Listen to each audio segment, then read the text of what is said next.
Welcome to this explainer. Today, we're demystifying a truly incredible leap in technology. We're looking at the massive, game-changing shift from the internet chatbots we use every single day to actual, physical robots that will very soon walk among us. Let's dive right in, because what once was pure science fiction, well, it's rapidly becoming an engineering reality. To start, just think about how much cars are a part of our everyday lives. They're everywhere, right? Now I want you to consider the sheer scale of what's coming. Analysts predict that by 2050, the market for humanoid robots alone will be twice the size of the entire automotive industry today. Let that sink in. Double the size. That staggering prediction really paints a picture of a future where these machines are going to influence literally almost every aspect of human life. So how exactly do we get there? Here's our roadmap for today. We'll start with the new era of robotics. Then we'll look at the economics of embodied AI. Next up, we'll compare brains versus bodies and unpack the real-world hurdles of chaos, cost, and safety. Finally, we'll explain why they look like us and trace their path right into our living rooms. Let's get started. To really understand where we're going, we first need to look at Section 1, the new era of robotics, and how we actually got here. It's kind of like a three-act play. The first era of robotics started way back in the 1960s. We're talking about those massive industrial robot arms used heavily in manufacturing and automotive assembly lines. Then, the second era kicked off around the 2000s with mobile robots. Think of those little machines rolling around Amazon warehouses on static routes. But today is totally different. Today, AI is enabling machines to actively perceive their world and make intelligent, dynamic decisions on the fly. And that is what makes today's machines an entirely new category, embodied AI.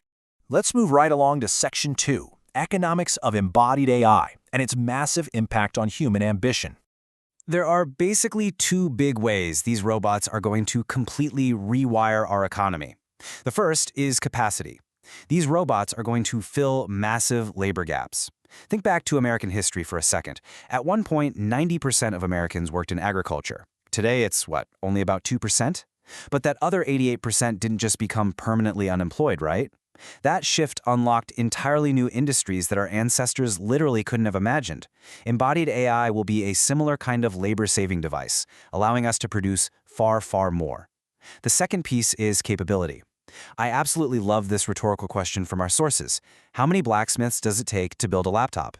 The answer is, well, it doesn't matter. They can't build one. You need a ladder of preceding technologies to build the tools of the future. Embodied AI is going to give us the capability to create things with human hands that are just straight up impossible to build today. But that raises a fair question. Why is it so hard to build a robot that can just do our chores right now? That brings us to Section 3, brains versus bodies, and the ultimate AI challenge. So, the absolutely crucial point here is understanding the difference between the AI we all know and embodied AI. The AI you use today, stuff like ChatGPT or Claude, is essentially a brain in a box. It is incredibly impressive, no doubt, but it's trained entirely on internet data. Text, language, images. It doesn't actually know how to control a physical body. Embodied AI is fundamentally harder because, frankly, there is no internet database for physical physics. There's no source of data you can just download to tell a computer exactly how to coordinate hundreds of individual robot joints to grab a mug off a table. The engineers basically have to generate all of that data from scratch. To really wrap your head around this physical AI stack, think about how a human learns to play the violin. First, you've got cognition. You can talk, you can see the violin sitting there, you recognize the physical world around you. Second is skill. This is your teacher stepping in, physically showing you how to hold the bow and where to place your fingers. For a robot, this skill is taught using motion capture, or maybe a human remote controlling the robot to show it how to grasp something. But even with a great teacher, you aren't a violinist yet, are you? The third step is coordination. You have to practice for 1,000 hours to figure out exactly how your specific body coordinates to make that perfect sound. For a robot, this is called reinforcement learning. The machine explores in simulation for hours and hours to figure out how to perfectly coordinate its own physical joints. Now, despite all these breakthroughs, you're probably still wondering why you don't have one doing your laundry this afternoon. Let's bring this back down to earth in Section 4, chaos, cost, and safety. The real hurdles for home use. I mean, it's the ultimate question, isn't it? If the underlying technology is advancing this fast, why aren't they in our homes yet? Well, there are some pretty harsh engineering realities currently holding back home deployment. The sources lay out 3 massive roadblocks. Number 1, chaos. Look, every single home is totally different, and honestly changes every day. Someone leaves a shoe in the hallway, a dog runs by. Navigating that level of constant unpredictability is still just beyond where robotics is right now. Number 2, cost. Families are super cost sensitive, so these robots have to become highly affordable while remaining exceptionally capable. And that requires a massive manufacturing flywheel that we just haven't quite reached yet. And number 3, the major absolute deal-breaker blocker, safety. A robot strong enough to do heavy household chores is strong enough to cause injury. Think about it for a second. Would you feel comfortable handing your baby to a humanoid robot today? Absolutely not. No way. It is completely unacceptable for a heavy robot to fall on someone or make a reckless mistake. Earning that level of human trust is by far the biggest hurdle. And since they are meant to operate in these chaotic human spaces, it heavily influences their mechanical design. Let's look at Section 5, Why They Look Like Us, and the necessity of human-centric design. People always ask, do these robots really need to look exactly like humans? Well, no, not out of vanity. But as engineers build from the ground up to navigate human spaces, the humanoid form factor just naturally emerges as the best solution. Let's do a rapid-fire anatomical breakdown. First, why 2 legs? Well, human spaces have tight doorways, cluttered floors, and stairs. A small footprint is totally required. And it turns out, balancing dynamically on 2 legs is actually far more stable in human environments than using wheels or a static wide base, which easily tip over if they try to lift heavy items up high. And the upright torso, yeah, it fits the batteries and the computer brains, but more importantly, it's about turning radius. If a robot is built horizontally, think like a velociraptor, it's going to knock over everything on the grocery store shelves every time it tries to turn around in a tight aisle. Finishing out the anatomy, why 2 arms? One arm, or maybe an elephant trunk design, can only really pick up small things. 2 arms are absolutely crucial for bigger manipulations, for handing items from one hand to another, and, critically, reaching out to gently catch themselves if they ever lose balance. Finally, eyes and body language. This is a human-centric robot meant to interact on our terms. It needs to communicate intuitively without us having to read a manual or program it. So nonverbal, recognizable human body language is an absolute functional necessity. We need to know where it's looking and what it's about to do. Okay, so we know what's holding them back. Let's rebuild that optimism and look at Section 6, the path to our homes, and the clear roadmap for integration. So, overcoming that massive safety hurdle doesn't rely on the robot having good intent.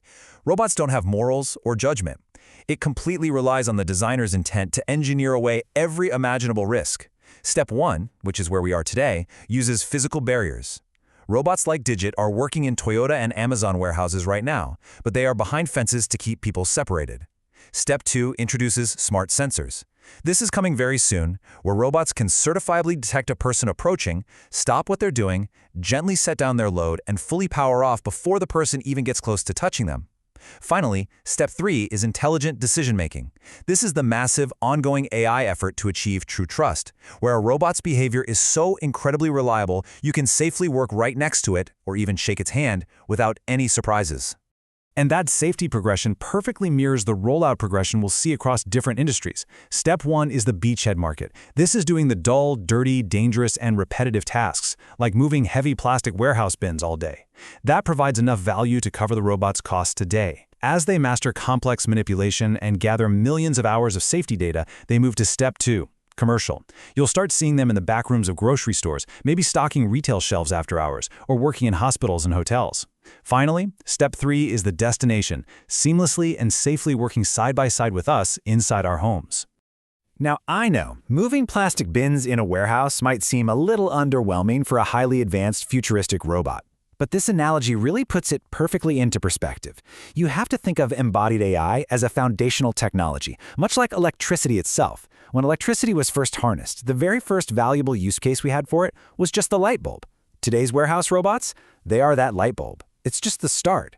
But eventually, that foundational grid of electricity scaled up and powered entire homes, massive data centers, and basically the entire modern world. That is the exact trajectory we are on for humanoid robotics. And that brings us to the end of our explainer today. We started with those rigid industrial arms, and now we're looking at intelligent machines that can actually perceive, learn, and operate smoothly in our physical world. The era of human-centric robots isn't just some lofty sci-fi dream anymore. It is arriving, step by step, right now. So the only question left for us to ask is, Are you ready for a tireless partner to amplify your ambitions? Thank you so much for joining me today, and keep your eyes peeled. The future is walking right toward us.